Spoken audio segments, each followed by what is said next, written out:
17-18 বছরের স্বৈরাচারী শাসক থেকে আমরা মুক্ত হয়েছি। আবার কোন ষড়যন্ত্রের মাধ্যমে এদেশে কোন স্বৈরাচার, ওই পলাতক স্বৈরাচার মুখোশধারী ভালো মানুষের দলগুলা আবার আমাদের মাথার উপরে চলে বসুক, এই সুযোগ বাংলার মানুষ আর কোনোদিন দিবে না ইনশাআল্লাহ। আজ আমাদের সারা বাংলাদেশের মানুষের হৃদয়ে রক্তক্ষরণ। আপনারা যারা সোশ্যাল মিডিয়ায় খবর পেয়েছেন কম বেশি সবাই জানেন, উত্তরার যে স্কুলে বিমান দুর্ঘটনা ঘটল, স্কুলটার নাম হলো মাইলস্টোন, না মাইলস্টোন স্কুলে যে বিমান অঘটন ঘটল, বিমান দুর্ঘটনা ঘটল, কি পরিমাণ ছাত্র, কি পরিমাণ ফুলের মতো বাচ্চাগুলা আগুনে দগ্ধ হয়ে শহীদ হয়েছে। এই দৃশ্য যারা দেখছি আমরা, এই মুহূর্তে আমাদের কারো মন ভালো নাই, ঠিক কিনা জোরে বলেন? আমাদের কারো মন শান্তিতে নেই, আনন্দ নাই। আজকে আমাদের মাহফিলটা আনন্দের, কিন্তু উত্তরার এই ঘটনায় আমাদের হৃদয়ে রক্তক্ষরণ হচ্ছে। আজকে ওই মা, ওই বাবা, যে মা তার সন্তান হারাইছে সে জানে, যে বাবা আজকে সন্তান সন্তান কইয়া কাঁদতেছে, হাসপাতালে ঘুরতেছে, দৌড়তেছে, সাইগুলি আতাইতেছে, পুইরা যে সাই হইছে সাইগুলা আতায় আতায় কাঁদতেছে মা, যে এই সাইটাই মনে হয় আমার সন্তানের, এই সাইটাই মনে হয় আমার সন্তানের।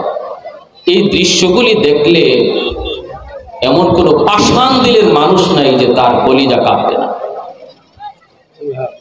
এজন্য আমরা আজকের মাহফিলের শুরুতেই যে সকল বাচ্চাগুলা আগুনে দগ্ধ হয়ে শহীদ হয়েছে, আল্লাহ তাদেরকে তো কবুল করছেন, তারা তো নিষ্পাপ, তারা তো অবুঝ, তাদেরকে তো আল্লাহ জান্নাতি হিসেবে কবুল করবেন, আগুনে পুরা মানুষ শহীদ মর্যাদা পায়। কিন্তু আমরা আজকে দোয়া করবো আল্লাহর কাছে, আল্লাহ তুমি তাদের বাপ মাকে, তার আপনজনকে তুমি ধৈর্য ধরার তৌফিক দান করো, তার অতি আপনজনকে আল্লাহ তুমি ধৈর্য ধরার তৌফিক দান করো। আজকে নিজে একটু ভাববে দেখেন, একটু নিজে নিজে চিন্তা করেন যে এই জায়গাটায় যদি আমি হতাম, যদি আজ আমি আমার সন্তানের জন্য এভাবে দৌড়াইতাম, যে আমার সন্তানটা কোথায়, একটু নিজের উপরে আনলে ভাবেন যে কি অবস্থাটা। আমরা আল্লাহর কাছে দোয়া করি, আল্লাহ তুমি ওই বাচ্চাগুলার অভিভাবক যারা, গার্ডিয়ান যারা, মা যারা, বাবা যারা, ভাই বোন, তাদেরকে তুমি পরিপূর্ণ ধৈর্য ধরার তৌফিক দান করো। আর ওই বাচ্চাগুলাকে আল্লাহ তুমি জান্নাতের উঁচু মাকাম দান করো। আর এটা যদি অঘটন হয়ে থাকে তাহলে ভিন্ন কথা, কিন্তু যদি এটা কোনো পরিকল্পিত ঘটনা হয়, যদি এর পিছনে কোনো ষড়যন্ত্র থাকে, তাহলে আজকের মাহফিল থেকে আমাদের দাবি অচিরে খুব দ্রুত দ্রুত অপরাধীকে চিহ্নিত করা হোক, ষড়যন্ত্রকারীকে জাতির সামনে পেশ করা হোক, এবং এমন দৃষ্টান্তমূলক শাস্তি প্রশাসন নয় জনগণ তাকে দিবে, ভবিষ্যতে যেন আমাদের ফুলের মতো নিষ্পাপ শিশুদেরকে নিয়ে খেলা করার মানসিকতা কোন দুশ্মনের আর না থাকে। আওয়াজ দিয়া বলেন ঠিক কিনা?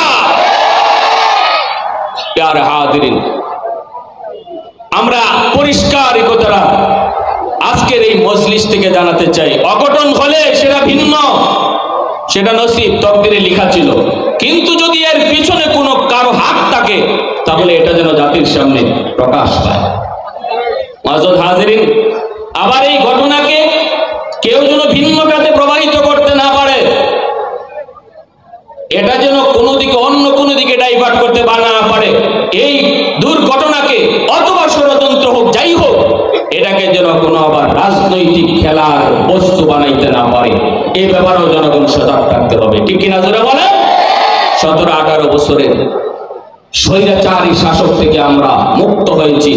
আবার কোন ষড়যন্ত্রের মাধ্যমে এদেশে কোন স্বৈরাচার, ওই পলাতক স্বৈরাচার মুখোশধারী ভালো মানুষের দলগুলা আবার আমাদের মাথার উপরে চলে বসুক, এই সুযোগ বাংলার মানুষ আর কোনোদিন দিবে না ইনশাআল্লাহ।